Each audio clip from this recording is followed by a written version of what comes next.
beautiful new day. Welcome to Sunrise Daily. I'm Nel Taigbe. Indeed. Good morning and welcome. It's a new week, and I'm sure that you must have been following the processes that transpired in the three states of Kogi, Imo, and Bayelsa. Well, we'll be talking about that shortly. Let's just say hello first. So thank you so much for staying with us. I'm Maokwe Ogunyuso. And I'm Ayo Makinde. Good morning and welcome. Today is November 13. Actually, it's a day I cannot afford to forget. So I say welcome to the program. Monday, November. I know why you cannot forget that day, Ayo. I guess for that same reason, I cannot forget tomorrow as well. So I'll just say an early congratulations to you. But I do not know, if, congratulations will be going all around. We know that we have two results declared so far in Kogi and Imo states. Incumbent Governor Hope Uzodinma has been returned elected in Imo State. That was done yesterday by INEC amidst controversy. So we certainly will be able to, we'll see what is happening in Imo and how reactions are going forth. And you also have in Kogi State where results have also been declared and a winner returned elected despite INEC still saying they would like to conduct some elections next week, Saturday. So there are big questions as to what exactly, maybe those elections are not exactly important, or have we misheard something somewhere? Has there been a miscommunication? But the results, yes, results have been declared and a winner returned elected. I think Usman Ododo of the APC has been declared governor of Kogi State. In Bayelsa, we also have an update for you where 6 local governments have been declared so far. I remember having a discussion with my colleagues here on Saturday evening, and they were saying, no, but it's just 8 local governments in Bayelsa. What is happening? And I said, please put some respect to that 8 local governments. It's not just.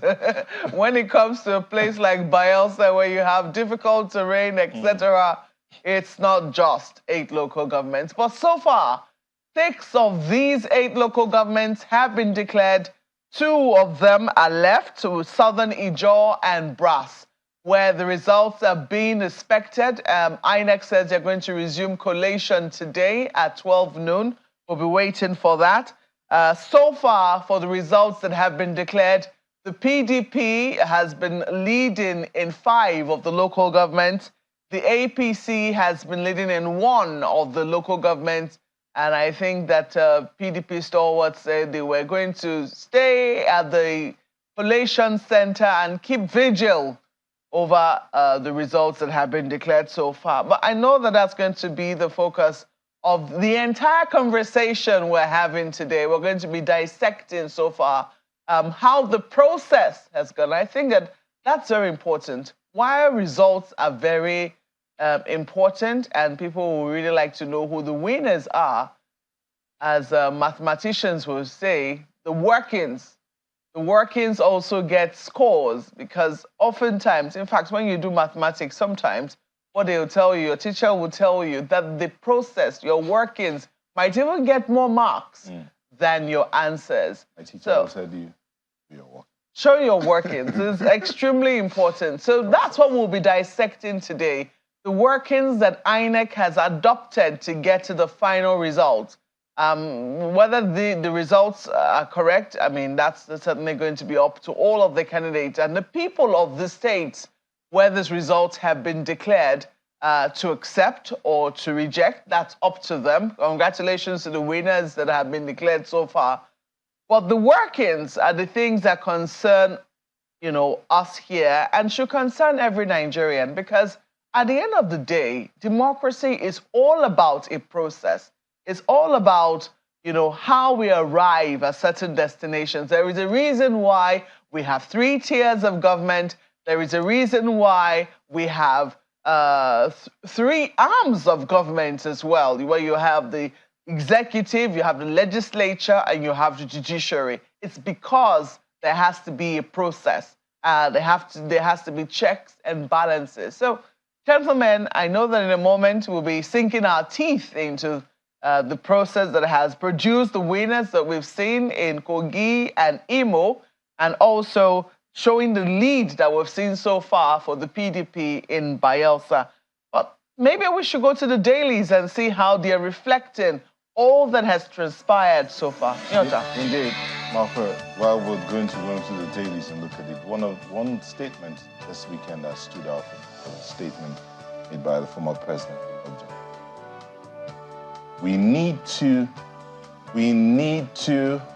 Nigeria needs to take care of this off-season elections. Otherwise, we'll get to a point where Nigeria as a nation might be off-season itself. But hopefully we won't get to his words were around the presidential election, so that the presidential election doesn't become an off-season election in itself. So National Assembly, Judiciary, Nigerians, let's get to do the work and see how we can show the processes and get them right to the point where we can have elections as they ought to be. But having said that, let's just get into what some of the papers are saying. And I'll start out with the Vanguard newspaper.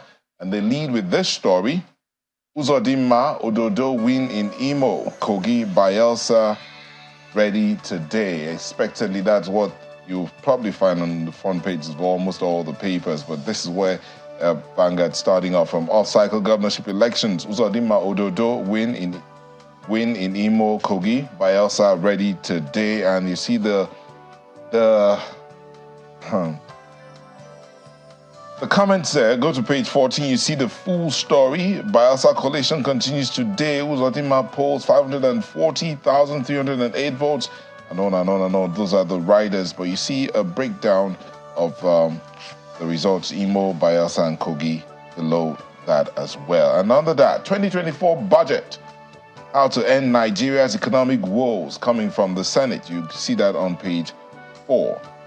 Wanted killer of Rivers DPO, Tubaba's men storm community, kill 5. On page 6. Just above the nameplate, Edo to become first world economy. That's coming from Obaseki, Igodalo, and Dangote, others. Check page 11. How would Edo State become a first world economy in a third world, in quote, economy? Well, get there and find out what the governor and his team have put together to get to that. I know confirm Amuka Oshoba Obagbena lead 300 editors to Rio. That's, I think, that Editors Guild. Page 8, you get to know what exactly is going to happen there. Insecurity now business, coming from the Minister of State for Defense, Matawale. Check page 8. More, and we'll leave it there for the Vanguard newspaper. Well, quite a number of stories you had right there on the front page. But let's take a look at Abuja Inquirer. You know, Abuja borders Kogi State directly, so you certainly can tell that they will be interested in the news coming out of Kogi, and not just Kogi, Imo as well. Look, no upsets in Imo, Kogi. Diri leads in Bayelsa. That's the lead story right here. Page 3 is where you get details. You see right there at the bottom, Abuja slum expansion, which is the lead story. FCDA blames natives. 11,705 slums removed in 2023. Wants a speedy resettlement of indigents. So you find quite a number of stories right there. Page 3 is where you see the details. And NSCDC declares war against vandals, nabs 15 in Abuja. Quite a number of stories. Look at this. NNPC Foundation trains over 18,000 graduates on financial literacy. Some people have been saying we should include this, financial literacy, in our curriculum. That a lot of people do not know what to do with money when they start to earn a salary. And it's education that should be very important, to teach people how to manage their money. You know, very interesting that the NNPC Foundation is taking it on. Let's leave it there for the Abuja Inquirer. This Nigeria is what is next on the front page this morning, and it is, of course, also talking about the elections. Juba polls, winners amid protests, no doubt. Look at the riders. INEC declares APC's Uzodinma winner of Imo governorship election. PDP LP kick. Ododo wins in Kogi as Ajakamelaye reject outcome. Diri maintains lead in Bayelsa. Result collation continues today. That story you'll find on page 2. You know, one of the major things that, I took away from our coverage of the weekend, guys, is something that one of our guests talked about. Every politician is rooted in a ward, in a local government. And we pay attention, a lot of attention to governorship elections, presidential elections, National Assembly elections. But we don't seem to give so much attention to local government elections. Roads are not closed, markets are not shut, and, things just go the way we want it to. Well, it has to go. And then so he said, any wonder then why the governors always, or the sitting party always sweeps the polls at the local government elections? Does that really reflect the intents of the people? Well, that's a conversation we'll probably have to take on some other time. But hey, that's the lead story of this Nigerian newspaper today, and it continues. The major story you'll find on page 2. Right beside the nameplate, not so interesting news, 186,452 children in Sokoto, Zamfara, Kebbi, unvaccinated. That's according to UNICEF. That's troubling, and it should be given attention. At the bottom of the page, prolonged pre-trial detention of juveniles harmful. Oh dear. That's according to a next year report, says it disrupts their normal lives. JAM welcomes Senate's probe on alleged admission racketeering. Stories on page 7. And right beside that picture, Nigeria's inflation rate to reach 30% by December. That's according to KPMG. Who is going to stem the figures? I guess we wait. That's this Nigeria newspaper this morning. Oh, well, let's get on to the New Telegraph. And they, of course, lead with that story around the elections. APC Uzodinma, Ododo, winning Imo, Kogi. INEC continues Bayelsa collation today. But of interest to me personally is this one, just above that, where the lawyers seek immediate end to media parade of crime suspects. You find on page 4, how are they going to end the media parade of crime suspects? Something that's been of a concern to me. Is it the media that's calling for it? It's the lawyers that are the lawyers are going for that. And that would also put some pressure on the police themselves to see how quickly they can get this. Because the police are easily invites the media to come see these are the suspects we've had and all of that. So processes, again, this is a matter of processes. So many times we jump to the answer. I have 100 marks. I got the answer, but how did you get to that answer? It's really, really important. So it's the lawyers who are asking for... You have to please read that story again. Well, lawyers seek immediate end to media parade of crime suspects. It's on page 4. I thought you said media seeks end. So no, it's lawyers. If the media is seeking the end, I was like, it's very easy. All you have to do is not go and cover it. and it ends. It's as simple as that. Indeed. Well, it says on page 4, so when you get to page 4, you get more details on that. Besides that, Akpabio, NAS stopped Nigeria from having life president in 2007. Well, this is 2023. What's going to happen? This president of the Senate, I'm sure he would have a lot to say about this. He's been in the mix for a while, so he'll have a lot to say. So go to page 25 and see what the president of the Senate, Senator Godswill Akpabio, is saying there. And then this is on military. Borno military airstrikes kill terrorists in 4 gun trucks. It's on page 4. And then that news about the Guild of Editors annual confab in Uyo. Mark should be getting ready to go there since she's an editor. And quite a lot of conversations. Not aware of that. Above the nameplate, we have this one. Revenue boost for Nigeria as NNPCL restores 275,000 barrels per day production. Well, that'll make some interesting news. Go to page 8, and you get more details. Hopefully, it will also change the trajectory, the economic trajectory or revenue inflow for Nigeria. But down here, passenger stranded as plane gets trapped at Abuja airport.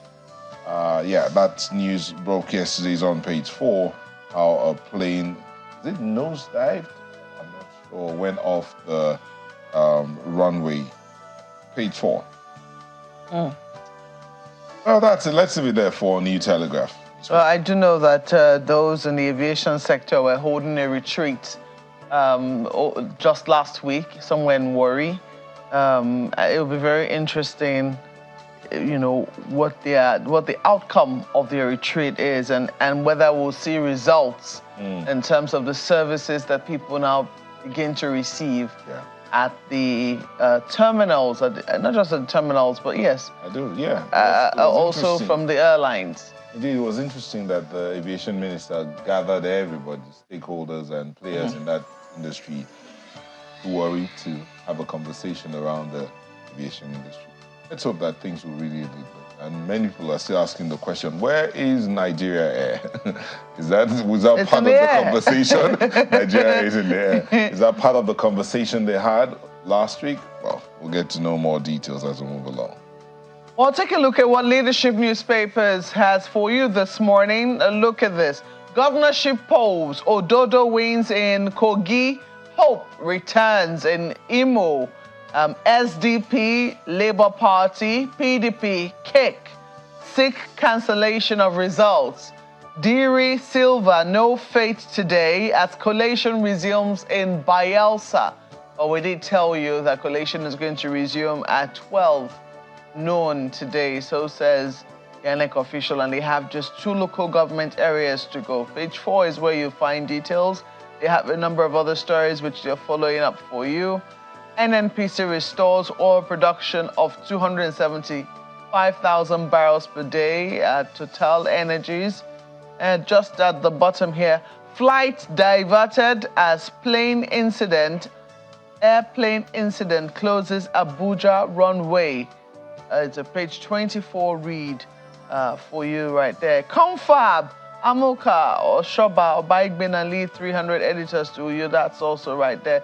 But you know, every time you see Confab, it's not usually on just conferences. What usually comes to your mind is talk around restructuring, national conference.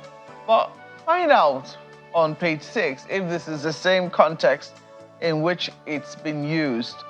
And UNICEF is speaking up here. Sokoto, Kebbi, Zamfara low in immunization. That's according to UNICEF. So you might want to know which of the immunizations are they talking about now? Is it oral polio vaccine, which we seem to have done very well in, but we have to keep up our efforts? Or are they talking about other immunization for other childhood diseases, which can also equally affect children? Or details on page 20. But we know that whatever happens, we mustn't drop the ball with regards to polio, because we have been declared polio-free. We'll leave it there for Leadership Newspapers. Take a look at Daily Independent, you know, calling our attention to issues we may miss, particularly with the full attention we have on the elections, the off-cycle elections. Daily Independent is asking us to remember something. Naira suffers pushback amid fresh CBN rescue attempt. And of course, there are reactions to that. No economic manipulation will make Naira rise. That's according to analysts. Say Nigeria must first fix fundamental issues to get results. The details continue on the inside pages, of course. That picture of congratulations ongoing for the governor of Imo State, and at the bottom of that page, off-cycle election, Ododo wins in Kogi, Diri coasts to victory in Bayelsa. PDP, SDP call for cancellation of Kogi election. That story, of course, also continues on the inside pages. Above the nameplate, re-elected Governor Uzodinma says he's been vindicated. That's also right there on the front page. Bayelsa, Kogi, Imo, Guba polls. Serap asks INEC to identify, arrest sponsors of electoral offenses. That story is on page 7 of the paper. Right under that one, NNPC restores production of 275,000 barrels per day. Settles Pengasan, Total Energies rift. Stories on page 6. Restore production of 275,000 barrels per day. What does that mean? But then, of course, you can get the details on page 6. FG has achieved a lot in fight against oil theft. How about the ones that have been stolen? Have we found them, caught them? Are we speaking with them? How far with the oil thieves? That question is still outstanding. That's this Nigeria, beg your pardon, that's Daily Independent this morning. Daily Trust is what I have here, and of course, it's still there. But let's go just below the nameplate. This one makes a lot of... Daily Independent, Daily Trust. You have to trust them daily. We have to trust daily. And so they have this story just below the nameplate. The first box there. Nigerian lawmakers most ridiculed, says Senate President Akpabio. Nigerian lawmakers most ridiculed. By who now? Well, page 13 has more details of that story. Who's ridiculing Nigeria's lawmakers? Why are they being ridiculed? That's the other side. So we might need to go in there and find out exactly. I'm trying to see if I can just have a sneak peek into that story to see exactly what he was saying. You cannot read it out on air. I know. So just stick with the front pages. Just an interesting caption they have. Why are Nigerian lawmakers most ridiculed? You get to page 13, see what the Senate President is saying. Then these are on flight diversions about that situation at the Abuja airport yesterday on page 35. And then see this one for the traditional rulers. This should be interesting. I'll ensure National Assembly creates constitutional role for traditional rulers, coming from Tinubu. Which of the Tinubus here? Is it the president or maybe another Tinubu? I don't know, but they said Tinubu here. Page 33 will tell you exactly who's speaking, but I think it's the president that they are quoting there. Of course, you see the story about the elections over the weekend. Uzodinma Ododo as Diri maintains lead. Then below that, you have grumbling over $54 million domestic airlines trapped fund. I thought it was just the foreign airlines that had their funds trapped. Apparently, the domestic airlines also have funds trapped. $54 million. That's a lot of money that will do the aviation industry some good if it's released. Check page 23 to know where that's coming from. That's a very interesting perspective. It's strapped. The domestic airlines, are they not operated by Nigerians? Yeah, they are operated by Nigerians. So how is it that they have $54 million trapped again? That needs some clarification. But I'm sure these are conversations we'll delve into at one time or the other. But see this one coming from the Minister of Defense, Minister of State for Defense, Matawale, says, without my actions, North would have been on fire. Don't ask me what those actions are. Page 6. Give you more details of what the Minister of State's talking about. What actions did he carry out, did he take to ensure that the North is not on fire?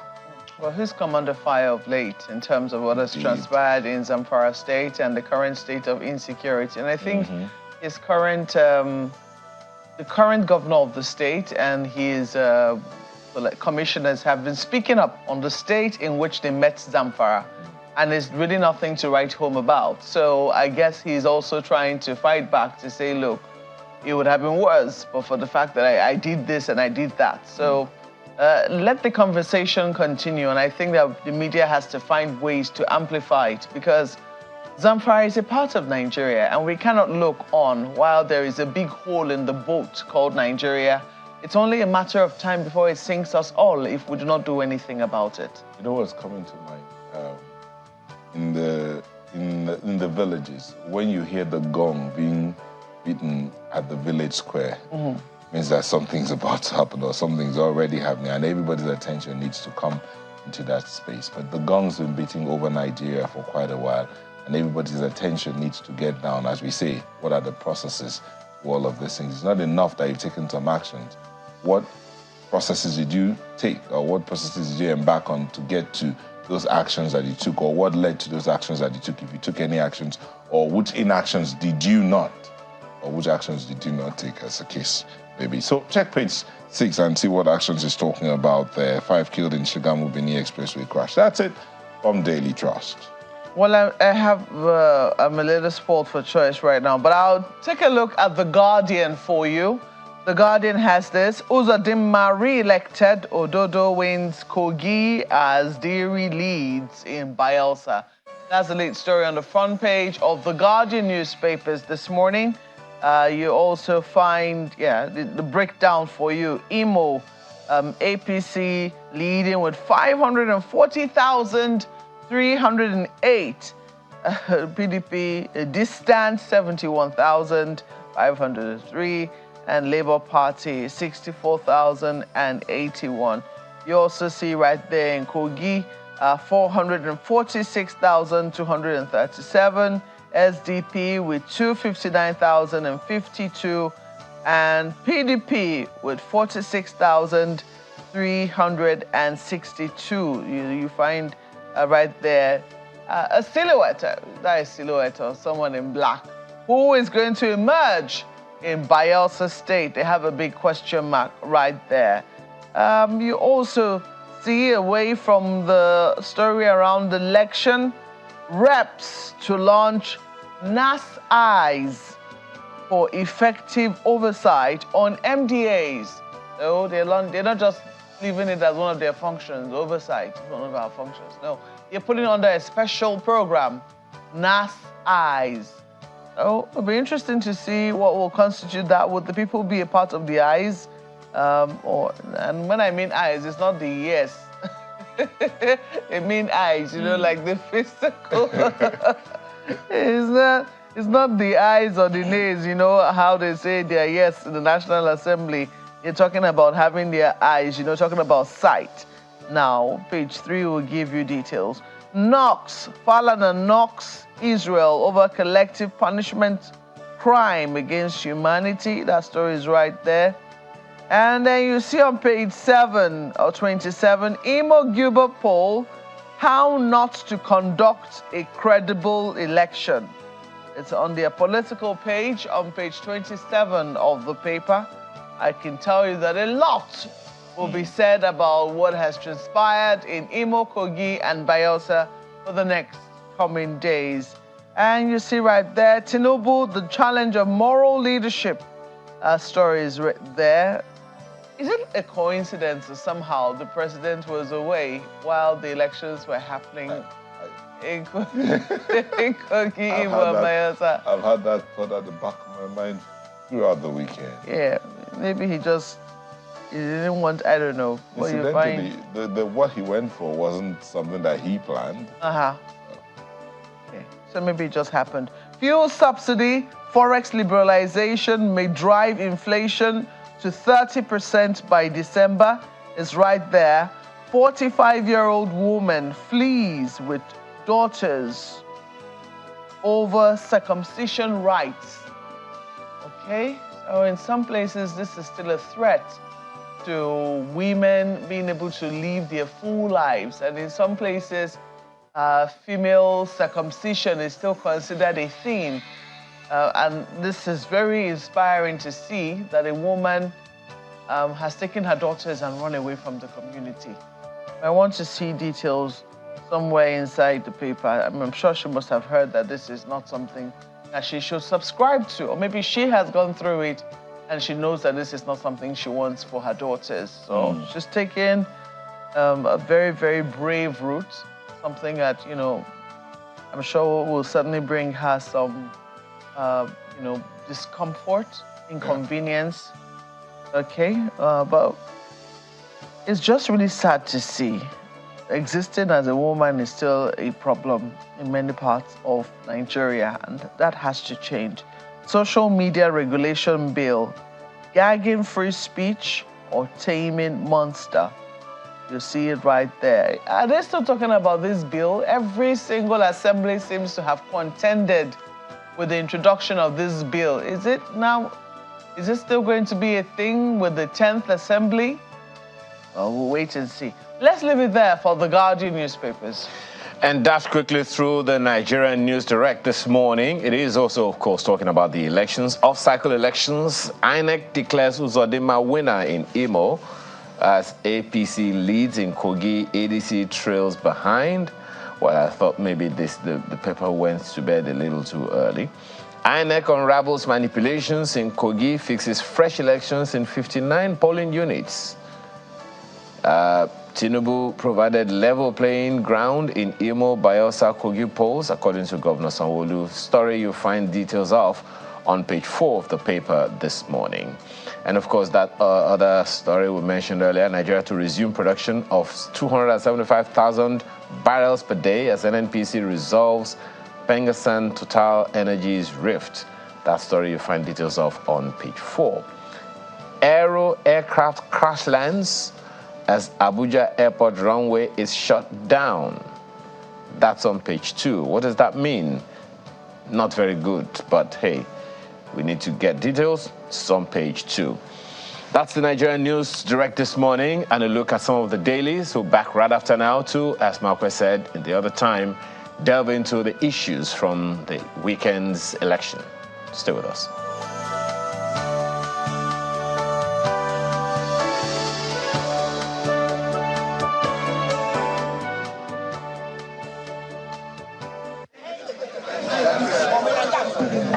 From the field to this auditorium where the decisions of the people will be made known based on numbers from the polling units. SCP-02. By 2 a.m., the collation center was activated and expected to be a smooth sail. 11054. The returning officer, Professor Abayomi Fashina, had barely finished his opening remarks when the agent of the Labour Party raised up his hand. I think we need to move forward at this stage. And the point I've made is the fact that issues happen on the field. I was not there, you were not there. So for me to now start probing things that happen on the field, I don't think it's right. The returning officer said his job was to collect results and not to treat petitions. After hours of disagreement and several interruptions, by 5 a.m., the situation escalated. You are the collation of this election. You are destroying the collation of this election, please. Please, you can't destroy this election.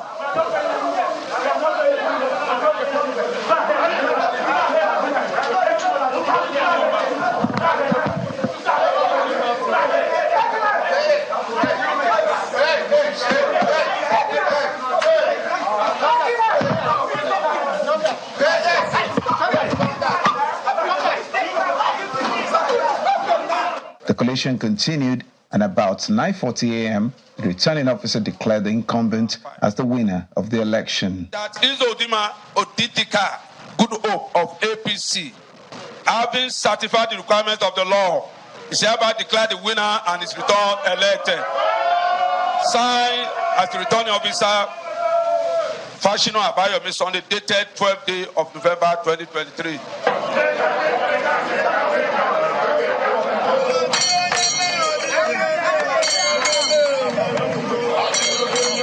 On the streets of Owerri, the supporters of the governor trooped out to celebrate the victory.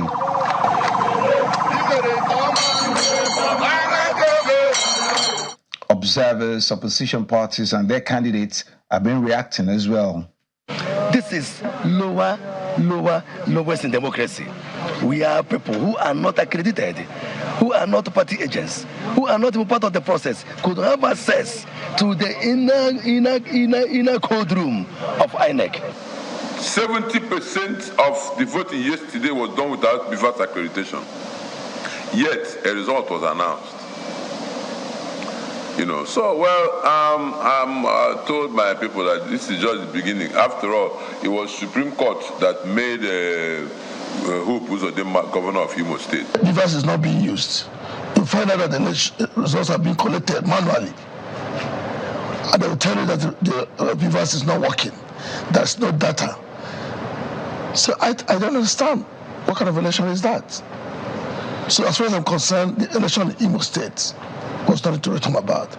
I will advise the candidate, the winner, the candidate INEC have declared as the winner, to form an all-inclusive form of leadership, form a think tank made up of the other 17 candidates that he contested with.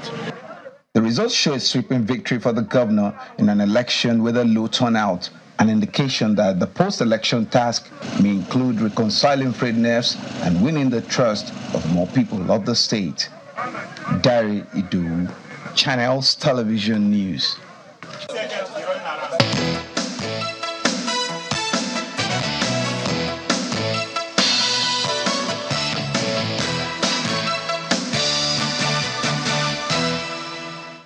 Yeah, that's where we'll start up from that conversation around the elections, where we're starting out in Imo State, and we have joining us virtually Jones Onyeriwe, who's the deputy governorship candidate of the People's Democratic Party. Mr. Jones Onyeriwe, thank you for joining us. Also joining us is Mr. Declan Emelumba, who's the Commissioner for Information in Imo State as well. Thank you. Thank you very much. Let's start out with you, Mr. Onyeriwe. Obviously, your party and your candidate has rejected the results in Imo State that declared Hope Uzodinma as the winner of that election. Let's start off from there. Why exactly are you rejecting this? Thank you very much.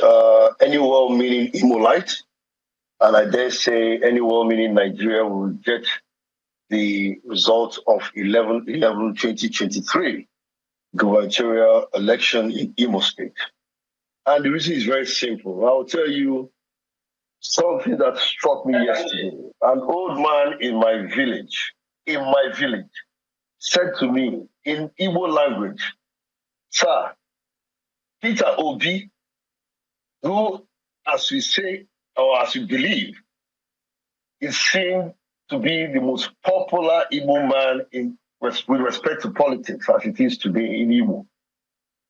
During his election, presidential election, that had the greatest turnout of Igbo people in the Southeast, in particular in Imo State, Peter Obi had about 360,000 votes. Here we have an election just last Saturday, and the result that you have right in front of you has it that Hope Uzodinma had 560,000 votes in an election that it was obvious to everybody that there was even voter apathy. What does that suggest to you? Just be the judge in this case. Peter Obi, 360,000, then Governor Hope Uzodinma, 560,000. Now, outside all of that, we have on the INEC, on that portal, and INEC said to the whole world again that for the first time that they would upload all the accredited numbers. And to be fair to them, they did just that. You have access to the IRF portal. Please, can you Google that and see exactly what happened in Imo State? Even in Oru West, where my brother Emelumba is from, I can tell you right away that in a particular booth with zero registration, Ezra Primary School in Umwili 2, in the result that they have presented to the world that they uploaded on the IRF, they have total number of accreditation, 970. Here, you have it, we have all tabled that out. In all the units, in his local government, they did not tally with the accredited numbers. They are all over bloated votes. How do you explain that? In all government, where everybody in Imo knows that it's security prone. Nobody came out. In the last elections, the total number of votes from Osu was less than 2,000 votes. Today we have 18,000 votes. Now in Okigwe, which is a small local government, less than Isialambano, less than all the local governments in Nibise, Okigwe now has the highest number of votes cast in Imo State, 55,000 votes. How do you explain that? But you know my worry, to be honest with you. I really don't have a problem with any of them. The challenge that I have is with INEC has a national situation room. The national chairman was watching this. He saw zero accreditation. He saw it. He saw overbloated votes. He saw it. Why would he allow them to continue collecting? Even when our agent said, no, this is morally wrong. This is very wrong. Let your conscience judge you. And yet they continue. But the good news is that the Act allows INEC a 7-day review. We have petitioned INEC, and I hope they will review this and tell the whole world that they are sorry for allowing this to happen. But Mr.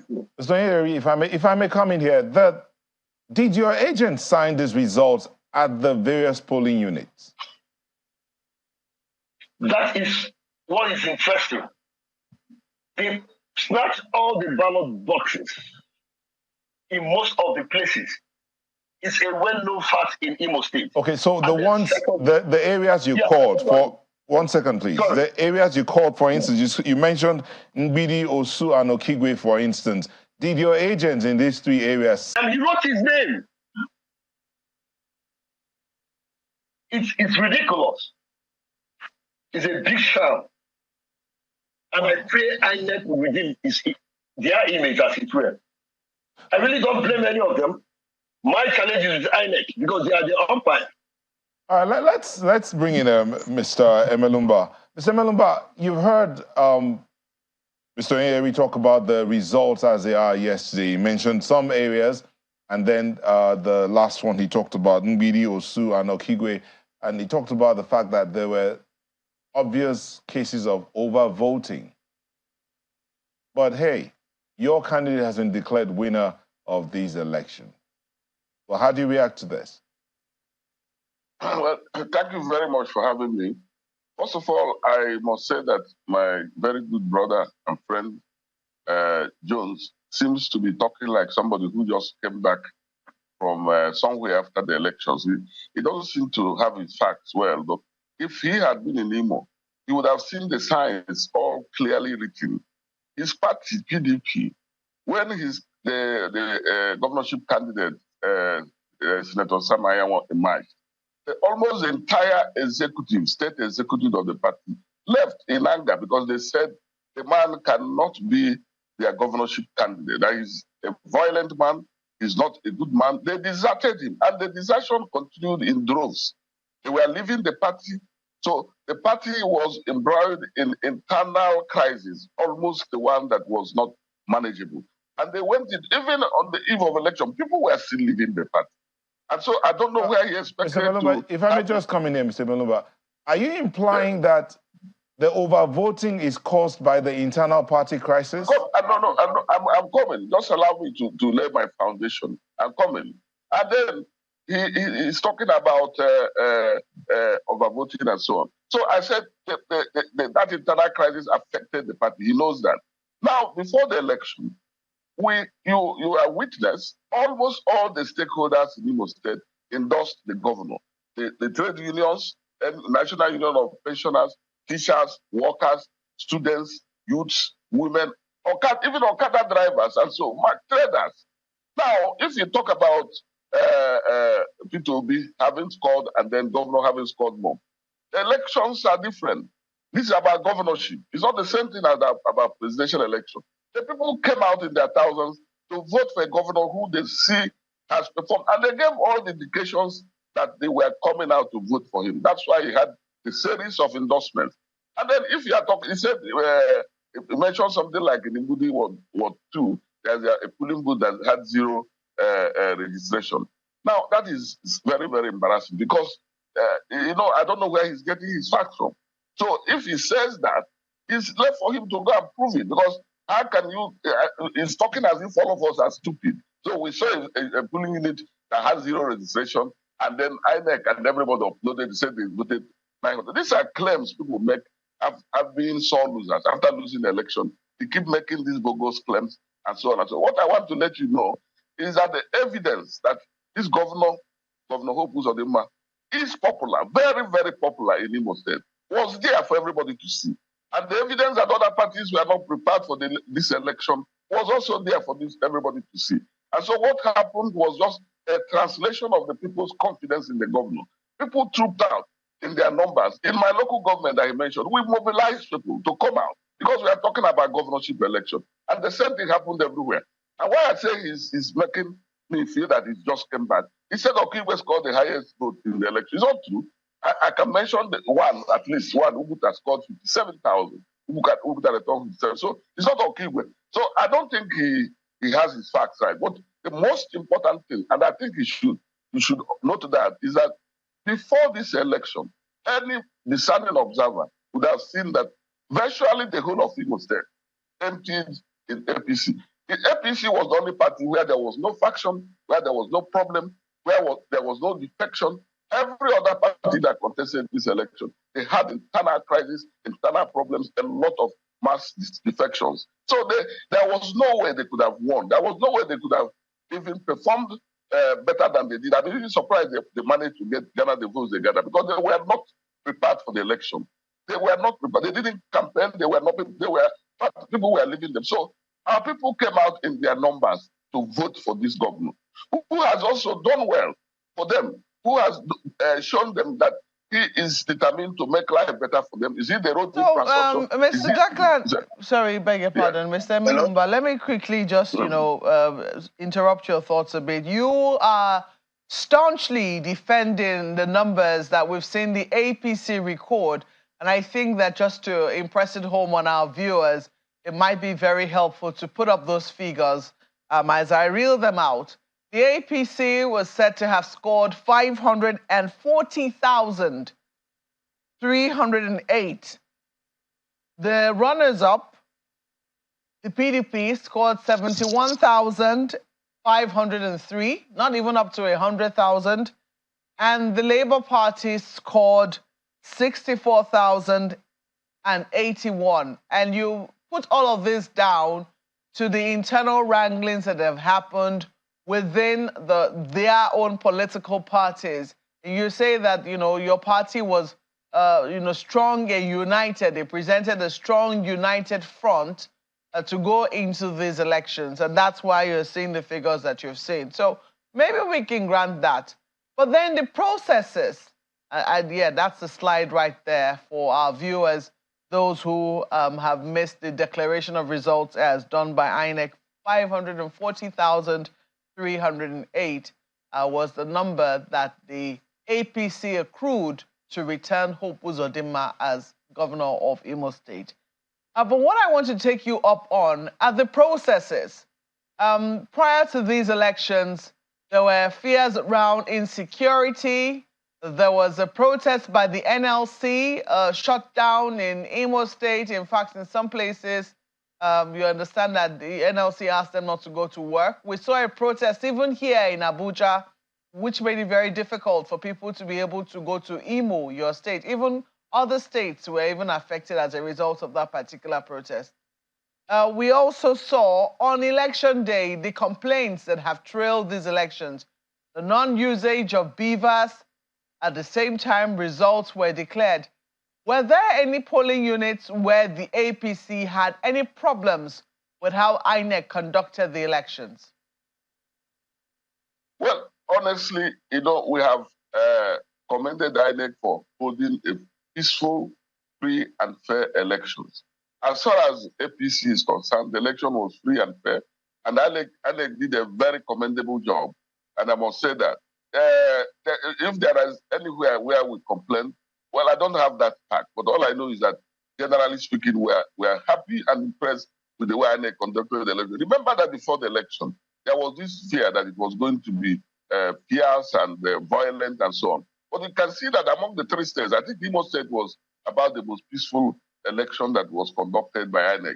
And when you are talking about NLC and so on and so forth, you know, people came back even with the closure of our airport, Imo Airport. People still came back. There are very close airports, Asaba, Oka, Ebonyi, even Port Harcourt. And so people came back.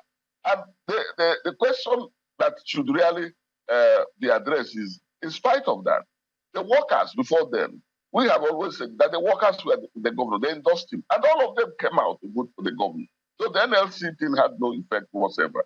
But I think the most important point I want to make here is that this election, based on the number of endorsements the governor had from stakeholders, the election was clear to any discerning mind that he was going to win overwhelmingly.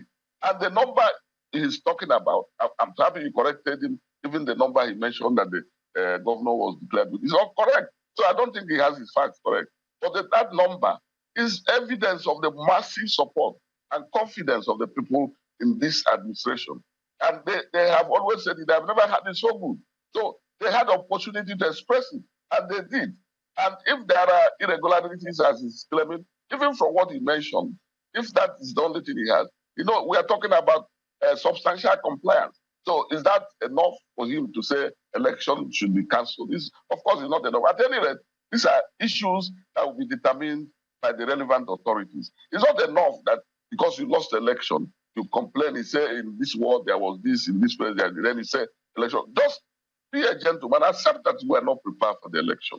And you lost. And that's the consequence of not being prepared, the consequence of going into battle factionalized, and the consequence of going into a battle divided. That is the truth of the matter. He wants us to accept that in all of the polling units where elections were conducted in Imo State, you did not have any complaints whatsoever in terms of how INEC conducted itself. Like I said, I don't have that information. To the best of my assessment, remember that on that day I was in my local government. I didn't have the opportunity to go around. But to the best of my assessment, I'm not aware of any. And like I said also, we have also commended INEC for conducting a very, very free and credible election. Like I said also, people expected that that election was going to be marred by violence. You know, from what I saw on television, there were pockets of maybe disturbances here and there. But when you put it on the balance, I don't think that is enough to say the election was not credible. So substantially, election was credible. And we don't have a problem with the election. I'm not aware of any complaint anywhere that we have. But like I said, I'm talking from the... All right, then let's take what it is that you've said. Let me go to Mr. Jones Onyere now. And you have raised a number of complaints, and you've also, you know, given, will I say, you have some hope right now. I remember saying, you know, the name of the candidate of the APC is quite interesting in terms of the usage and the places where it has to be used. But you're quite optimistic that, you know, there's a 7-day window within which INEC can review results. How are you hoping to prove your case? Because he has also mentioned that Mr. Milumba has mentioned, you know, substantial compliance. He believes that this election substantially complied with how the law wanted it, you know, to go, what the law requires.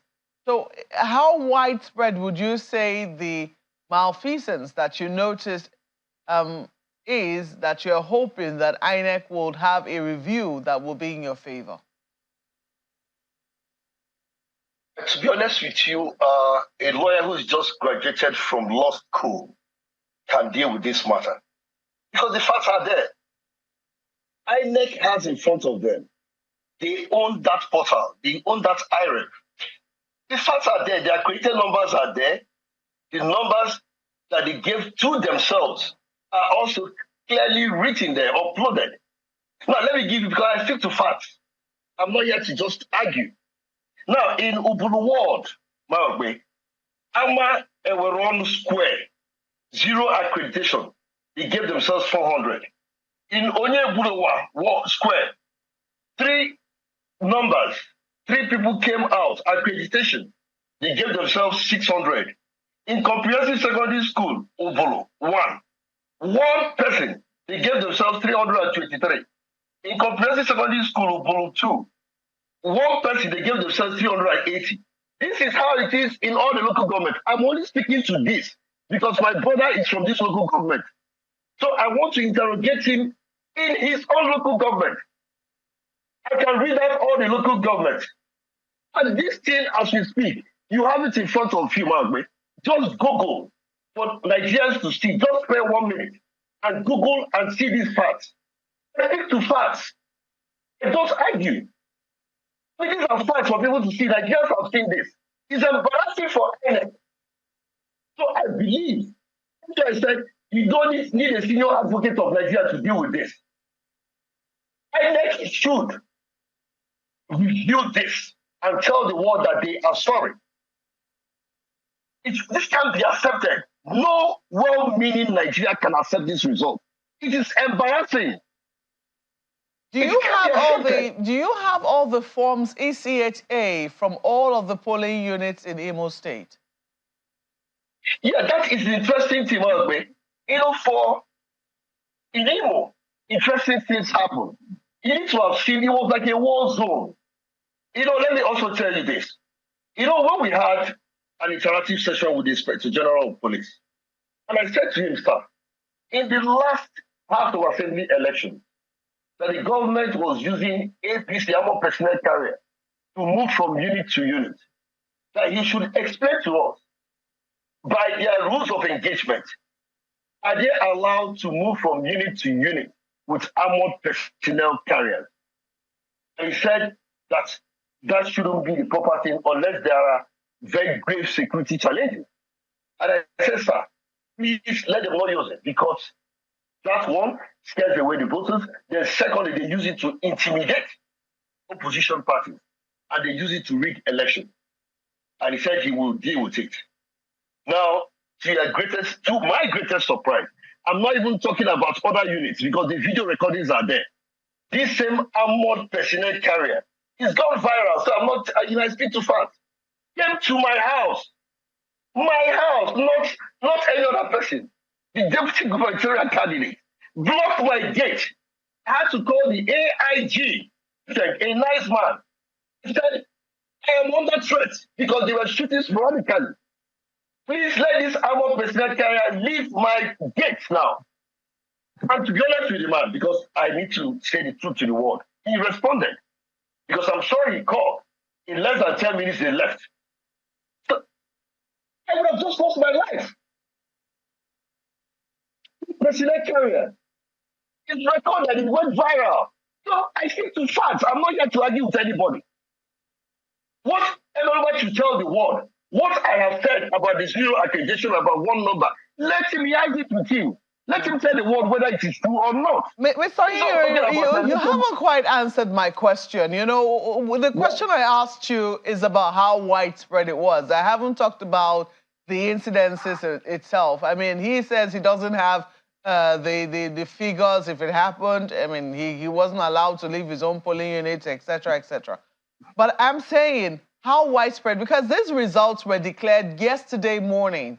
I would imagine that by now, with the evidence that you have on the IREV and also the result sheets that you have from your agents, you should be able to say by now, and I'm sure that's what your optimism is based on, that of the how many polling units that were in Imo where elections were conducted, or that are in Imo where elections were conducted, over half of them experienced this particular problem we're talking about, where BVAS was not used and figures were declared. And in such a circumstance, INEC has indeed said that where there is a clear case of the number of people who were said to have voted being more than those who were accredited, they're going to cancel the elections in those places. So if you know that, look, in over half of the polling units, this was a situation that transpired in Imo State, you are optimistic that there will be a cancellation. But you haven't quite provided those figures. What you're giving us are anecdotes. No, I have, Mark. You remember I said I wanted to just interrogate that of his local government. We have it for all the local governments as we speak. We've gotten well over 600 and something of them. They are all there. I mean, it's not, and I'm happy you said so, that INEC promised, and that's why we're asking for a review. INEC promised that once there's a clear case of overvoting, and I said to you that they are there seated in their national situation room. So they have all these facts. And that was why I repeat myself that even a lawyer who has just graduated from law school can deal with this matter. Because the facts are there. I mean, it's on their IREV. You don't even need anybody to do that. You can even see it for yourself. So we have it. And that's why I said I only interrogated his local government. We have all the local governments, and I can show it to you. We have all of them, all the local governments. We've all done all our tabulations. I've written our petition, and we're going to also attach all this to them so they know. I answered it perfectly well.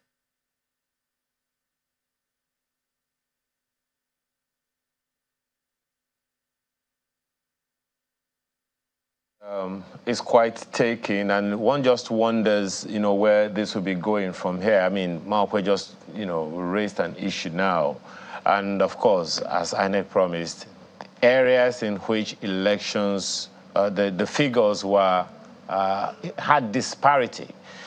Even at the collation centers, they were declared cancelled. Should those be the areas? Okay, let me actually just ask it that way. Are those parts of the areas where you are holding INEC responsible, Mr. Onyenere? I don't know if you heard me because I noticed that I was off the line. So if I can repeat myself in just 1 second and answering my question. I said to her that we have all the local governments. You've tabulated all of this. Well, almost about 600 of them. And we intend to also bring that to the knowledge of INEC because we've written a petition to them. But I said that, and I repeat myself, that even somebody who just graduated from the law school would notice this. I mean, it's a very simple fact because it's if you can hear me, just 1 second, Mr. Onyenere. There were results that INEC, at the point of collation, said there was overvoting, and consequently, those results were not even tabled at the collation center. Are those parts of the results that you are querying? Now, I can tell you that's the very interesting thing. After all the complaints, when they walked out our agents, that's when they now started calling out 1 or 2 units just to make it look real. I mean, check the numbers that they complained are overvoting. And I can tell you that one worked because our people at the police station said, you rather kill us than we allow this to happen. So they just quickly allow that. But in the other places where they really intimidated people and people were scared of their lives, they just try to, stay alive and allow them to do whatever they want to do. And these are the ones I'm calling to question. The ones that had overvoted results. So that's the ones I'm calling to question. And we've done all. All right, well, let me see if we can still talk right now to Mr. Emelumba, who is the Commissioner for Information in Imo State. You've heard all that has been said, and you are both in the same Imo State. And when Mark asked you the question, you said that you didn't have any areas in which you don't have specifics of areas where your party is having any complaints. From where you sit, from your own position, there is no election that is perfect. Even the election observers said the same thing. In what areas do you think INEC could have done better? Well, thank you again for the question. But, I want to quickly address some of the issues he raised because the word he was calling Obulu ward is my word, and he was calling Obulu ward, this polling unit. I was there, and I voted there. And for him to say 1 accreditation and this and so on, that is incredible. But the most important thing is that his party agents signed the results from the booths, and he can go and verify. And I think this is a straightforward thing. So it is not enough to just be reeling out these things. And by the time the election goes to the local government for collation, of course, the officials must be satisfied that it met substantially with the electoral law. Secondly, I want you to understand that what he has been busy saying is about malpractice here, this and that. He has not been able to say that he has evidence that they won the election. So if he has admitted that they lost the election, does not even make an argument that they won. He's busy saying this one there was overvoted. He has not been able to show that this election was won by them. So why can't he simply accept the fact that, like I said before, that they were not prepared for the election and they got what they went into the election with? So I am emphasizing the fact that yes, if he says he said, well, I'm surprised he's not starting with his own local government to tell us whether there was substantial compliance there or not. He's concentrating on my local government. But if he says, according to his claim, that he has all the evidence, he has everything, please let him present them. But I can assure you that he is a figment of his imagination, because this he went through normal process from the ward to the local government and then to the state. And all the agents were there, all their agents were there. And that process was scrutinized by INEC officials. National INEC commissioners were there. And like you said, in the areas where there was overvoting, contrary to what he was saying, it wasn't really at the collation center that they were cancelled. They were cancelled by the returning officers from the local government. And when they presented their results, they said the returning officer asked them, are there cancellations? That they will announce where there were cancellations. So it means that where there was a problem, these people were vigilant enough to identify them and comply with the law. So this process went through very diligent scrutiny. And I believe, and I am convinced, and I stand by it, that it stands the test of time. I've never seen anywhere where people who lose the election in Nigeria accept defeat. So I'm not surprised. But I am challenging him to tell the world that they won the election. That is why he's complaining. Not that he's talking about this is good, this is good. How does that show that you actually believe that you won you didn't win the election. So why don't you accept this? Because this complaints and all these things is the normal thing you expect from a loser. But unfortunately, I think it's time to change the narrative. Anybody who watched the Imo election and does not believe that it was credible, free and fair, in spite of everything that happened in the field, and there was no violence, there was no interruption, at least generally speaking, substantially, there wasn't such thing. So how else do you want to know that the people bought into the outcome of that election? The evidence is all over there for you. Well, Mr. Emelumba, we're almost certain that the last hasn't been heard of this, because as you can see, the PDP already says they have their own facts and they're going to take it further. But we're at this time out of time. We want to thank you very much for being a part of our conversation this morning. Declan Emelumba is Commissioner for Information in Imo State. And thank you also to you, Jones Onyeneri, who is Deputy Governorship Candidate of the PDP in Imo State. Gentlemen, thank you so much for your time this morning.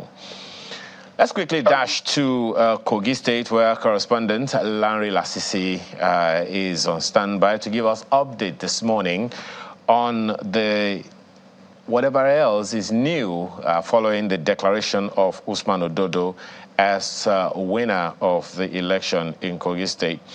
Well, Larry Lasisi has been reporting from Lokoja, and he's right now on standby to give us updates.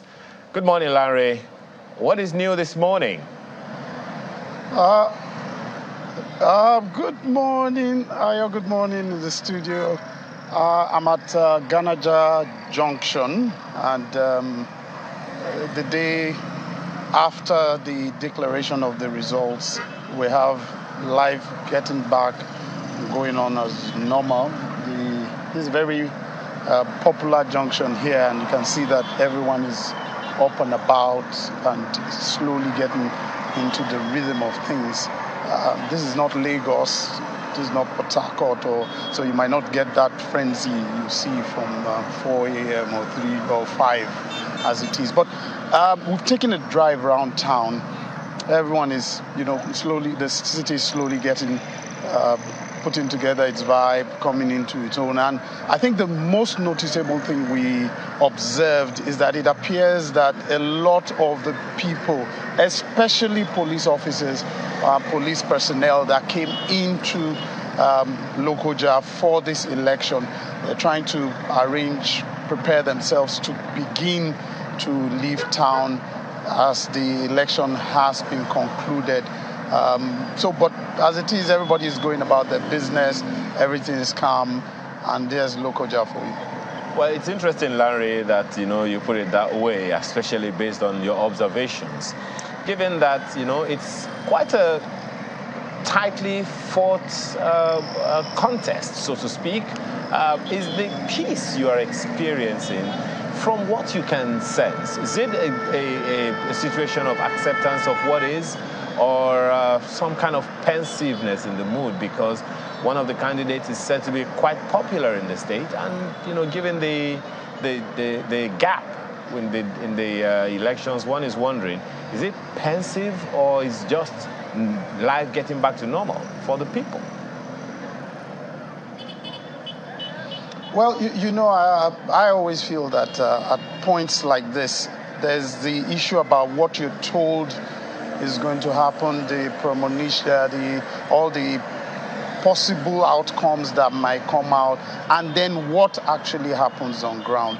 For the ordinary person, life goes on. There's a hustle.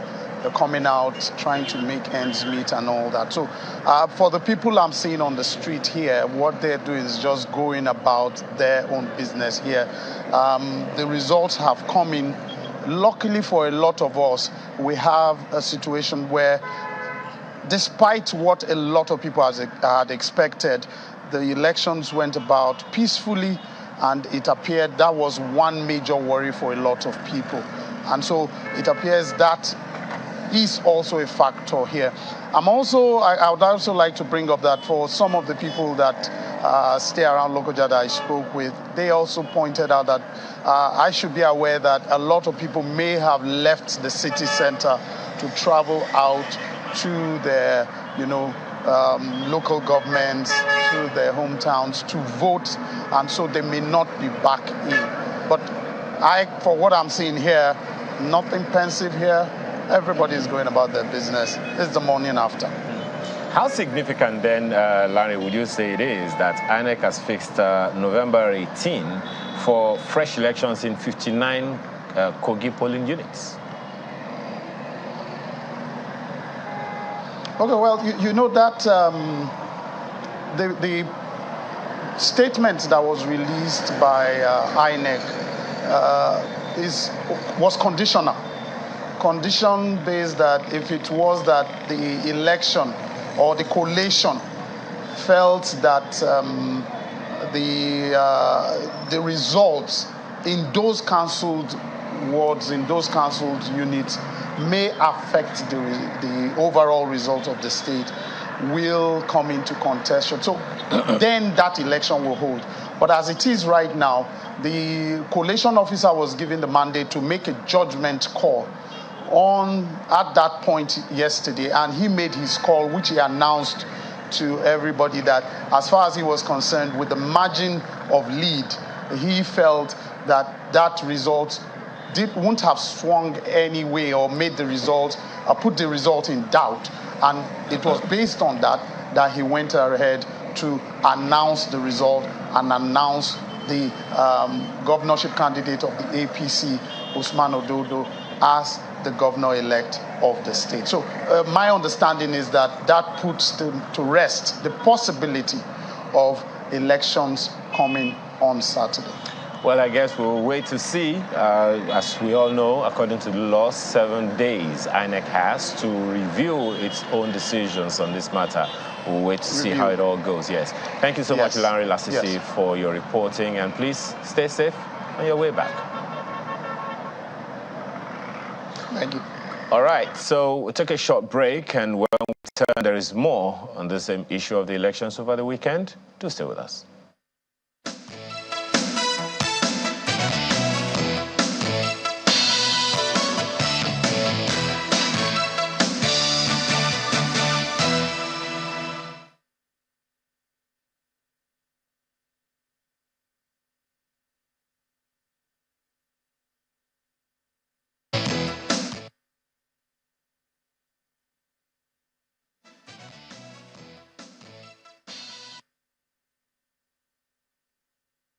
INEC have manifested more than ever before that they cannot be trusted, they are biased, they are compromised, and they cannot be a neutral umpire. INEC officials, youth corps members were caught yesterday with prepared result sheets even before the commencement of the processes leading to the election.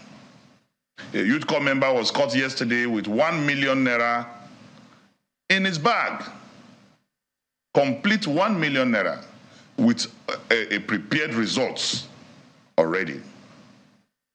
There was deliberate suppression of my votes in Lokoja and Kogi local government. This was deliberately done by Yaya Bello and the APC to make sure that even in their orchestrated arrangement, I don't come second, because they do believe that there will be a second ballot. And they believe that if there's a second ballot, I have tremendous influence and support in the central, and I can build an inroad in the east. So they will prefer any other person to come second, who will find it difficult to have support in the central.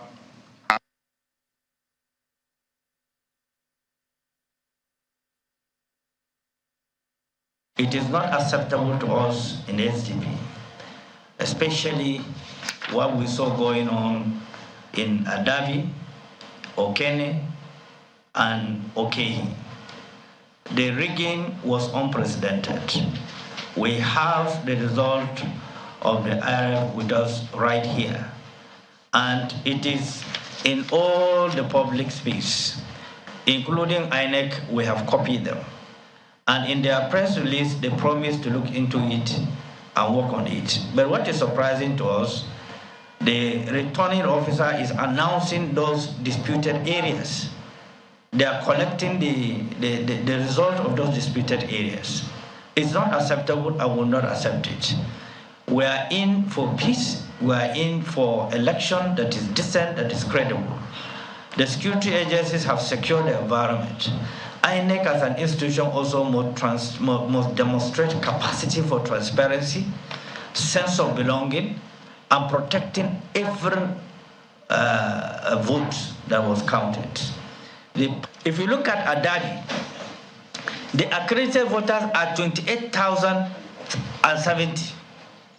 And then if you look at the result sheets of votes, you have 88,403. If you look at the overvoting figures, you have 60,343, which is 85% increment in 186 polling units.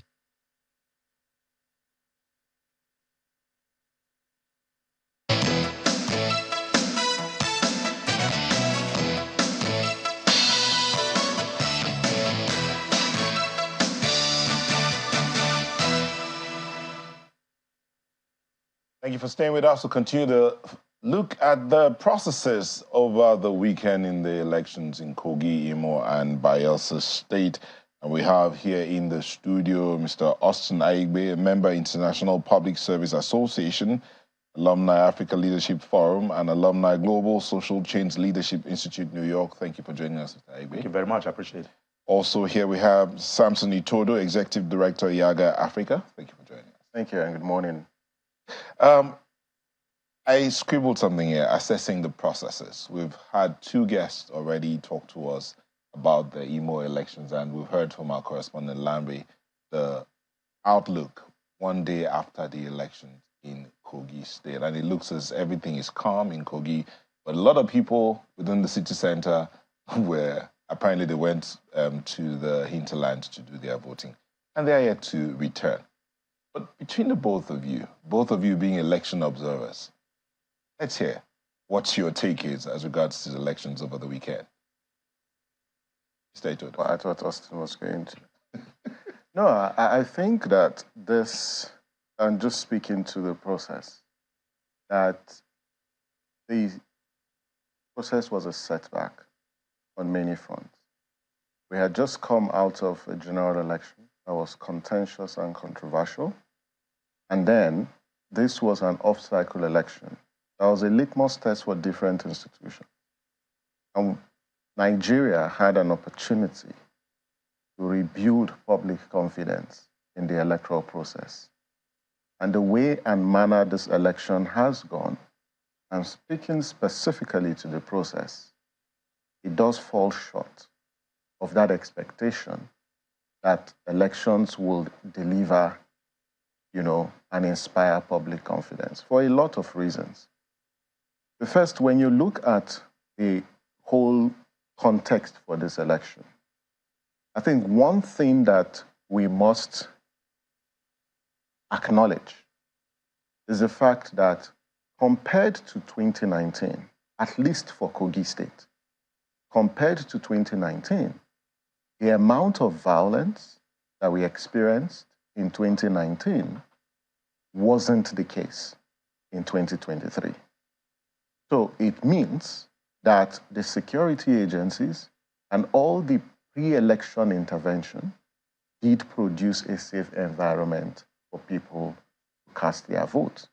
Because in 2019, this conversation we're having today wasn't the conversation in 2019 because of the level of violence across board.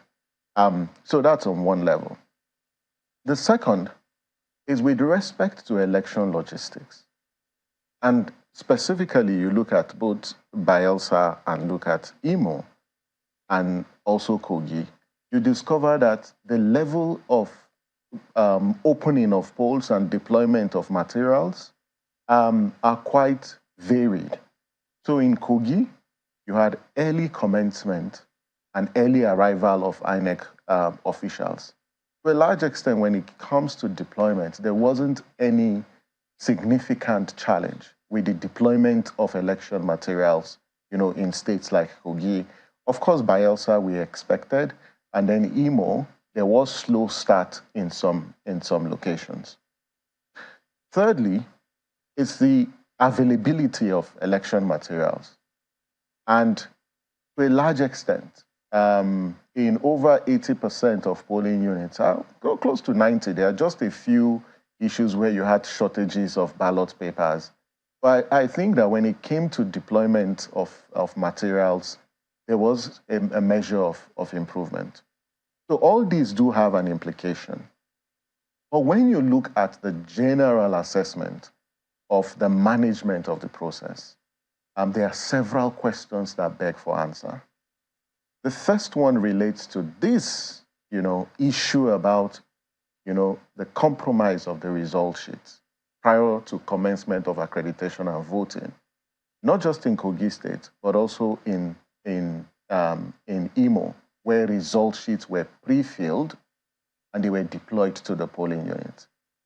And this particular incident, I think the country as a whole need to rise in condemning this incident, but also ensuring that people go to jail for this criminal act. Not just the perpetrators, but also their sponsors. Because it's just unacceptable that pre-filled result sheets will show up at the polling. I can't remember in recent time when in an election, results sheets will be completed and then just deployed to the polling. It has been a thing of the past. But the fact that we are experiencing that in 2023, we should be worried with this development. The second relates to, when you look at a state like Imo, and we've looked at all the results, on the IREV, and there are several integrity questions. It is just unacceptable with the kind of results that you see on IREV and the EC8As, being used to collate results. We've raised issues at Tiaga Africa that based on, the PRVT that we deployed, there were some polling units where elections did not hold. Now, INEC needs to clarify what happened to the fate of the voters in those polling units. And how come that for some of those polling units, result sheets were uploaded on the IREV for those polling units? I think there's some explanations that INEC needs to provide to Nigerians. But there are also issues about the beavers and how there was beavers bypass. We also observed that in some locations, not just in Imo, that beavers, was bypassed.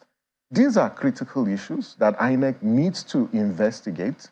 And the law is very clear. It's got about 7 days to review declarations or returns that were made.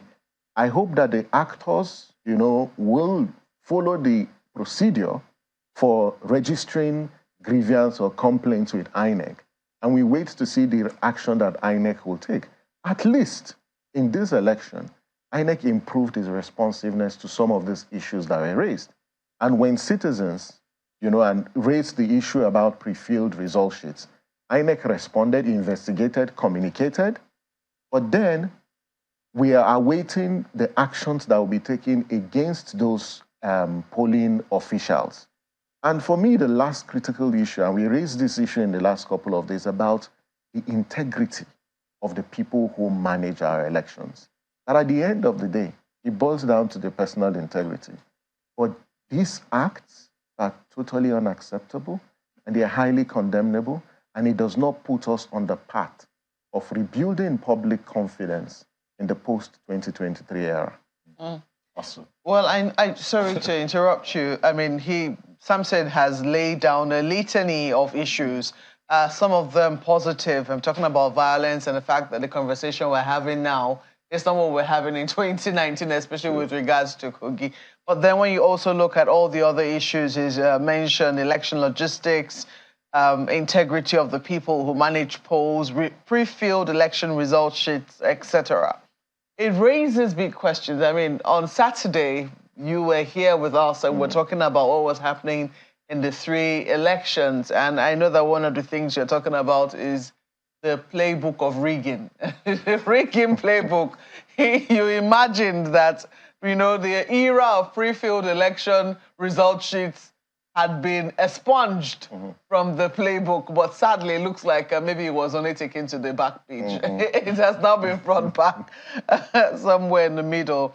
Austin, I'm sure you're looking at all that has transpired, and I also know that you will also have your own litany. But I want you to intervene in the area of technology, because it was one of the areas that held a promise for us with the introduction of beavers, and INEC saying that in places where there was no accreditation, there will be no voting. People have complained that there are many places where no accreditation took place and voting results were declared. In fact, someone said that's what will give someone the impetus to bring pre-filled result sheets to a polling unit. Maybe they knew something we didn't know about the use of technology. So from what you know about how technology has been deployed in these elections, the beavers and also the use of the IREV, has it really made any difference to the conduct of our elections? Thank you very much. Those questions are like post-jump questions. First is that I like the way Samson did summarize the entire electoral architecture. He was talking, and my mind went to 2007. Elections are going on, and declarations are made. Elections, voting is still ongoing in polling units, far away in Ughelli, somewhere in Ughelli, far away somewhere in Benin, and the president of Nigeria was returned in 2007. Why? Because at that time, it was entirely manual processes, and results are it's a little bit very difficult to follow numbers. And gradually, by 2011, there was this, what they call the permanent voters card, even though we didn't use it. It was both the temporary that was used together and all of the problems that happened in 2011. Then we moved to 2015. There was a bit of an upscale because of technology. I'm just trying to do an historical context to technology. In 2015, for the first time in our election landscape, there was this smart card reader. And even though it was criticized, but people said, no, don't criticize it. We will need to build on it and gradually see how we move ahead of time. Even though at some point in that election in 2015, the beavers was suspended and a lot of things happened, which of course brought some questions. The smart card reader, the smart card reader. So now, back to the new age, the beavers. We sincerely, every civil society member, in fact, every citizen of Nigeria that went through the beavers before 2023 elections, we say that, we have come of age. We need to just keep improving this.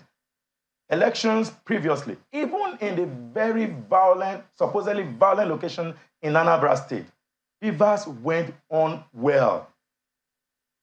And it was so clear that you could go to the IRF and you look at the results. And let me quickly state that the issue of IRF is not new. It dates back to an off-cycle small election in Nasarawa where that gradually snowballed to what is now known as IRF, and it's becoming like the biggest of all.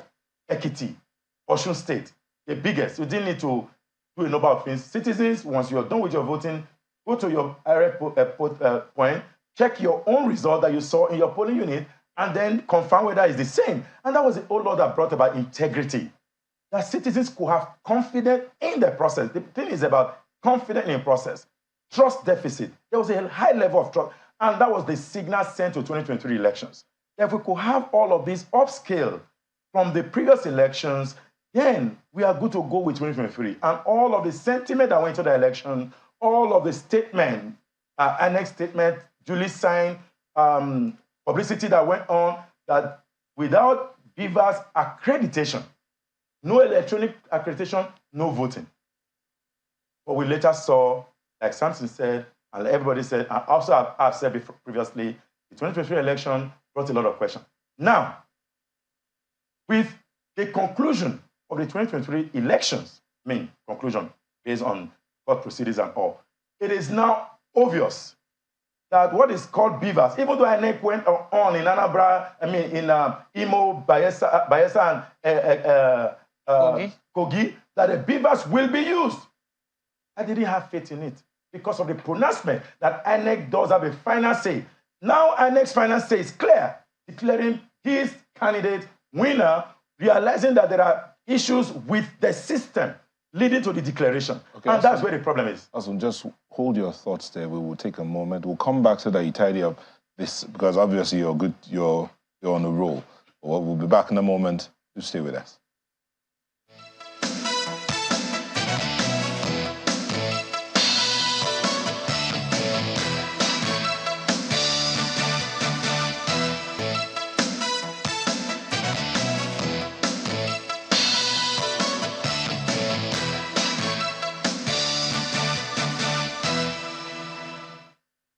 Welcome back. We still have Austin Aigbe and Samson Itodo here. Austin, you were on the roll about the processes, and you were talking about the technology. That's the question mark I asked you. The technology that had been introduced, BVAS, IREV, and all of that. So, as I was saying, in some of these states, particularly in Imo, where you have almost 95% upload, as at yesterday, you will expect that 97, right? 97 now. You will expect that, wow, this is exciting. That was what we were looking for in the 2023 elections, that the uploads were poor. Now, the people, like you talked about the playbook, we now know that if you go to court and you present evidence from IREV, it does not stand any legal bargain. Sorry, 93%. 93% now. Okay, maybe it dropped because as of yesterday, okay, maybe, I can't remember, but it was 90-something% as of yesterday evening. So, you see, the people know, those who manipulate this process know that nobody will have the time to look at all of these results one by one. But unknown to them, there are individuals who will actually look at it. Even when you don't look at all, you may just do, you may scan. And there are some of those scannings you scan that embarrasses you. How can a candidate of a total number of people registered to vote, the candidate is getting almost all the numbers? How? Where is it done? We are just back to 2007. Where we now know that even if you upload results on IREF, you can make all the noise on IREF, they are going to ask you, where is the Form EC8A? Where is the Form EC8A? Why are you talking about IREF? Did you not know that you're supposed to deploy your party agents to the area? Did you not know? These are the conversation we had in 2023 elections, that you don't need to use IREF to argue your case in court. Those technicalities are now being properly now used in Kogi, Bayelsa, and Imo. I don't know about Bayelsa because some of these stories are not really coming from Bayelsa. I don't know the strength of Bayelsa with the level of integrity. But to say that upload of result is now a validity it's no longer true. But it also brings question. Because in Adamawa global elections, IREF was used to correct the imbalance. The commission utilized, they actually went through, like pulling out the data to make a formal declaration. But now, we are in a place where the guys have been told, don't worry. In fact, somebody was talking about violence in Kogi. In my subconsciousness, why do you need to take guns to street when you can write the results? You don't need guns anymore. What you need is to get the people, say, okay, take this result, go there, nothing. We are behind you. So there's no need to shoot guns anymore. So the process is peaceful because the fraud is now on a high scale. If those individuals were not caught, which of course, maybe I'm not a saint, but at least in my proposition, like proposal, the moment you see one is enough to suspend the process and investigate before moving on. It's an integrity question. Result sheets are very sensitive materials of INEC. They are likely the last to be deployed. How did it get to the point that you pre-fill them? You actually send them to the feed. As at this time, these individuals were not talking about IREF. Just know this. IREF was not on their mind. Their mind was on Form EC8A because that's what the court will use. So whatever you see on IREF is immaterial because what came from the polling unit become valid.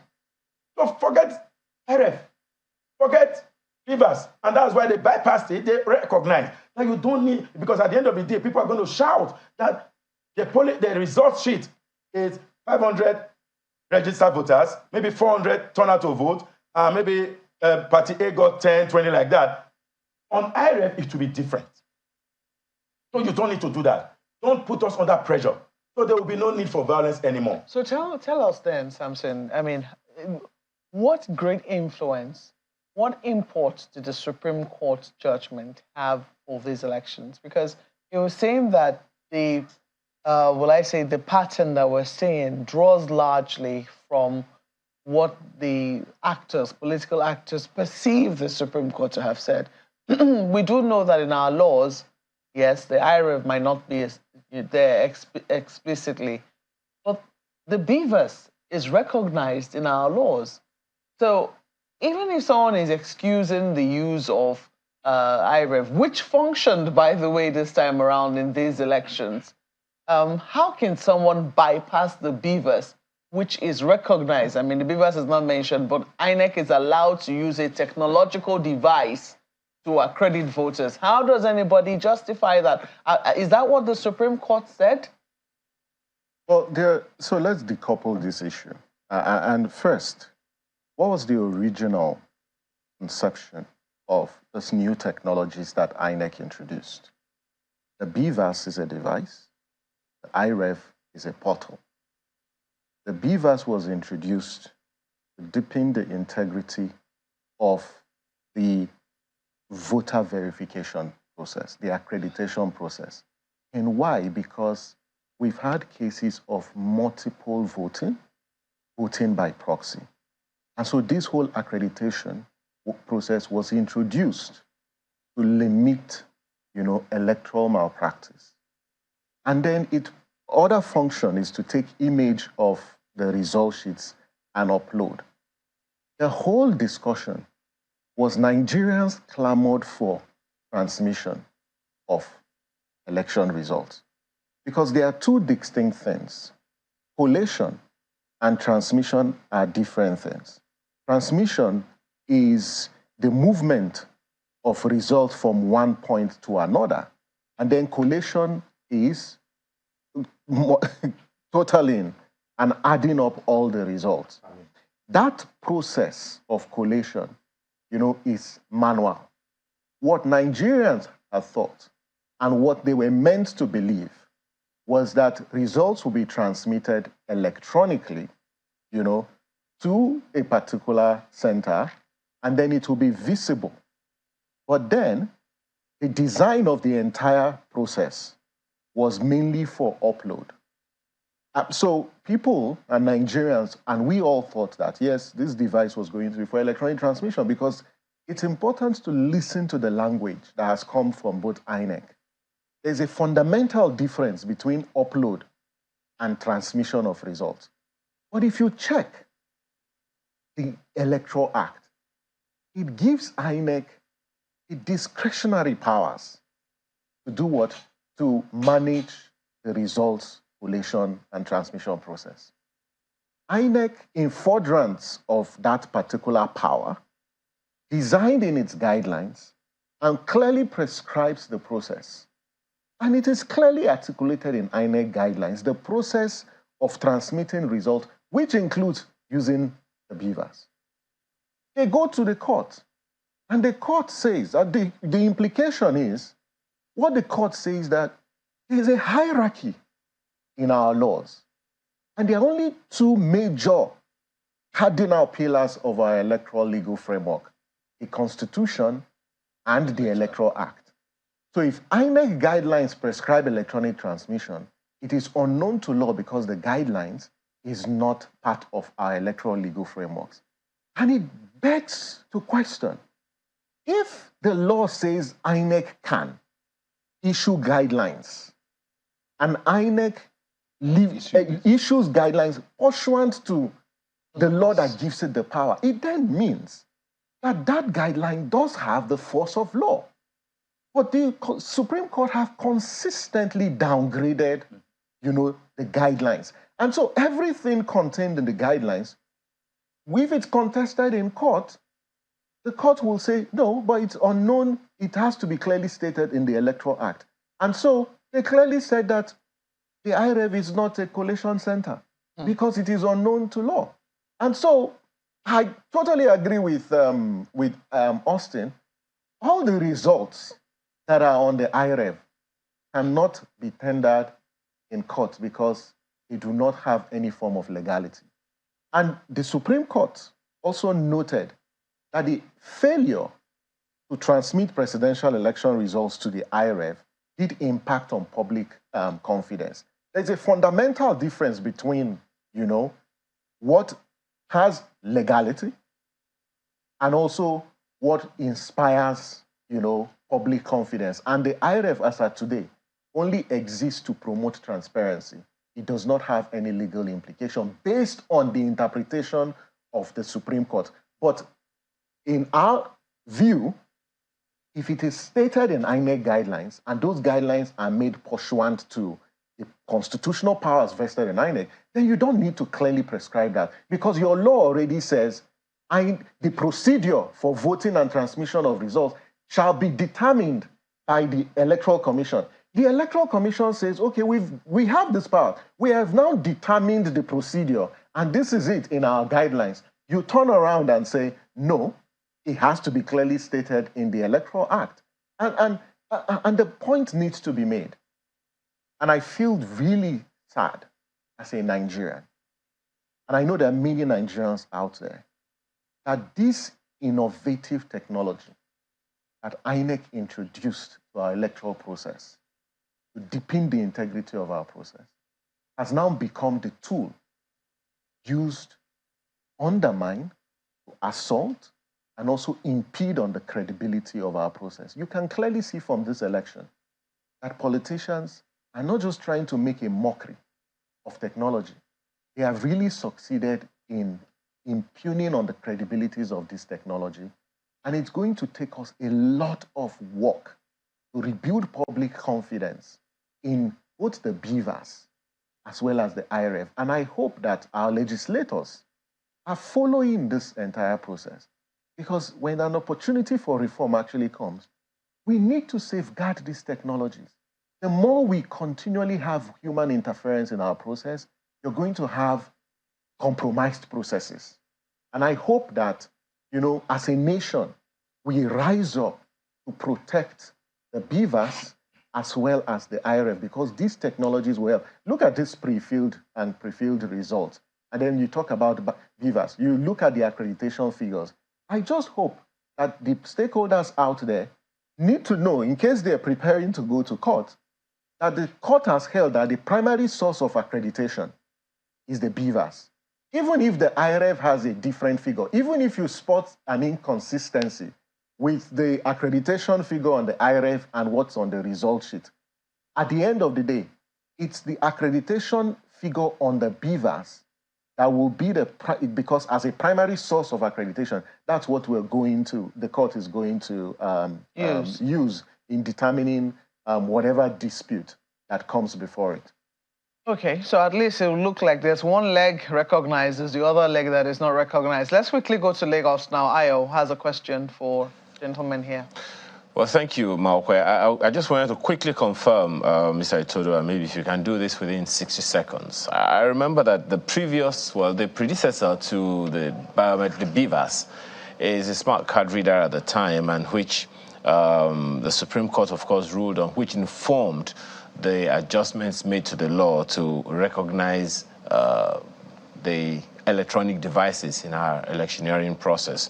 So how is that case of the smart card reader at the time, which wasn't recognized by law, any different from this one now, which is recognized by law, but we still have, as you said, the manual process? Do we have to eliminate the manual process entirely for the electronic process to have sound footing? No, and let's be clear what the Supreme Court, and just when you talk about the smart card readers, the biggest debate or legal dispute was in relation to the accreditation figures used in determining overvoting. And so what the Supreme Court said was that you cannot supplant the register of voters with the data generated from the smart card reader for accredited voters to determine overvoting. And therefore, you need to amend the law to provide for electronic accreditation. And that's clearly spelled out, in the Electoral Act, whether you use smart card reader or any other technological device. The arguments that the Supreme Court is making is that if you want electronic transmission of results, if you want legality on the IRF, it needs to be stated in the law, in the Electoral Act, and not just in the guidelines. Because the Act clearly prescribes the process for collation, and it's largely manual. It talks about the levels of collation. It talks about the persons that are statutorily responsible for collating results and also making declarations. So those provisions also need to be amended, to cater for electronic forms of transmission based on the interpretation of the Supreme Court, which I totally don't agree with. And so you need to amend those relevant sections of the law. So it goes back to someone who's worked on elections, I don't think that sorry, Mr. Itodo. We should substitute the manual process. Well, why not? Because just as it will be like we're trying to achieve the same thing in two different ways. For instance, look at the length of time it takes for people to move from one local government to the major collation center for this election that we're talking about now. So if it was possible to electronically transmit, not just upload, transmit the elections, the results into a portal that will upload and automatically add up, what's the big deal? Isn't that what happens in the United States, which presidential system we're copying? Well, Ayo, you and I know that technologies have their vulnerabilities. And so you can't rely 100% on electronic transmission of results. There's nowhere in Africa where the results management system is wholly or solely based on technology. Most systems across the world, especially in Africa, are hybrid systems. And so you need not just audit trail, but if you have situations where, devices break down or there are vulnerabilities like hacks and attacks, how do you remedy that? This is why we need to have both the manual and the electronic, and both of them interfacing with each other with the same or commensurate level of legality. What you currently have is that the manual process is more recognized within the Electoral Act as opposed to the electronic process. And we need both of them to have a handshake so you have a backup in the event that the electronic system does fail. Well, Austin, I'm going to be quickly getting your wrapping up words. I know you have to run. So based on what we've seen in these elections in Kogi, Imo, and Bayelsa, it's not clear whether or not the parties are going to be going to court or whether or not they're going to be accepted. So far, they've been kicking against what has been declared, especially in Kogi and Imo. But let me ask you, what changes we should be looking forward to as a result of what we're seeing transpire? I think that's the question that Ayo asked. What we need to do right now, there is no electronic transmission of result right now. Mm-hmm. It is just one piece of it, just for integrity purpose, for upload of result on the IRF, for people to see the results that they saw in their polling unit and then see it online and try to just have some confidence. That's the only thing that is happening. There is no transmission from electronic transmission from the polling unit to the ward. It doesn't exist. It's still a manual process. I agree with Samson. We cannot have digital piece all through the way. For example, just party A, 20, party B, that can easily be automated. But what we can do, it is difficult to alter a PDF file. Continue with the PDF file. These results are uploaded on the IRF. Once you get to the polling unit, go with your manual process. Once you get to the collation center, the digital piece uploaded is also being at the ward collation level. So what that means is that if the presiding officer gets to the polling ward collation point, as he's calling out the figures, it is displayed the one already uploaded. It has to agree. If there's disagreement, you drop it immediately. In any case, how can there even be disagreement? Usually what happens to disagreement is where there are errors at the polling unit. Once you get to the ward collation point, the ward collation officer said, I won't accept this result because it is not agreed. The data are not tallying. For example, if they gave you 500 ballot papers and you use 200, you should have 300 remaining. And he wants to see the 300 that you have to hand it over. So that process, we need to match it up together. So we are all moving up together. So the fear of not uploading in the 2023 elections, particularly with the presidential, not the others, it sent a very strong message. And Samson said legislators hope they will listen. The benefactors of this whole thing are the ones who want to change it? I don't know. But they do hold Nigeria. I think the president has also mentioned that, whether it's fake news, I don't know, that a better electoral system will be given to Nigeria. And we hope that the president will truly come up to say, well, whatever has happened, maybe you need to speak like Musa Yaradua of blessed memory. Whatever has happened.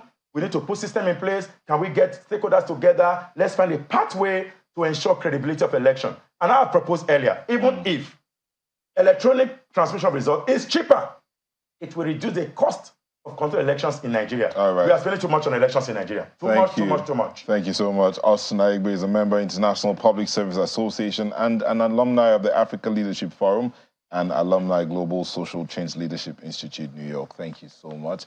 We also had here Executive Director, Yaga Africa, Mr. Samson Itodo. Thank you both, gentlemen. Thank you very much. And we have a few of your comments and mails. Let's see what we can take real quick.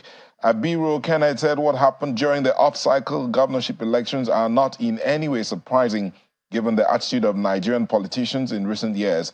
Politicians are prone to the temptations of electoral malpractices. In a situation like this, it is only the judiciary that can put politicians to check. So I say to the judiciary, do well so that Nigeria can do well. Abiru. And this is from Linus, who's talking about our electoral system. Says the problem with our elections is not technology or processes, but Nigerians. Technology and processes don't work on their own. It is the people that make them to either work or not work. We have a huge deficit of integrity as a people. And until we address it, we will continue to run round and round. The politicians, the INEC staff, voters, etc., are all behind the problem of technology and processes in our elections. This one is from Olagunju Oladele. Fixing electoral issues often requires a combination of individual efforts and systemic changes. While individuals can take steps to improve their participation and responsibilities in the electoral process, systemic issues such as protecting voters' votes would require collective efforts. policy changes, and time to resolve. It's essential to strike a balance between everyone's responsibilities and recognizing the broader context of challenges. Just last one is a tweet from Ejike. Ejike says, I may be naive, but I feel our electioneering process is amenable to transparent auditing. All you need to do are the polling unit's original results sheets and the BVAS records. The polling agents must be vigilant and ensure that they gather the right kind of evidence. And we also have the other one from Professor Monica. But that is where we'll have to draw the curtains for the show today. Thank you for letting us be a part of your morning. I'm Neota Egbe. Well, thank you so much for watching. Do keep it locked on here because we'll be going to the Collation Center in Bayelsa. 2 more local governments, Brass and Southern Ijaw, are expected much later today. So please do stay with us on Channels Television. I'm Maokwe Ogun Yusuf. In the meantime, you also have a wonderful rest of your day and a productive week. I'm Aya Makinde. Bye for now.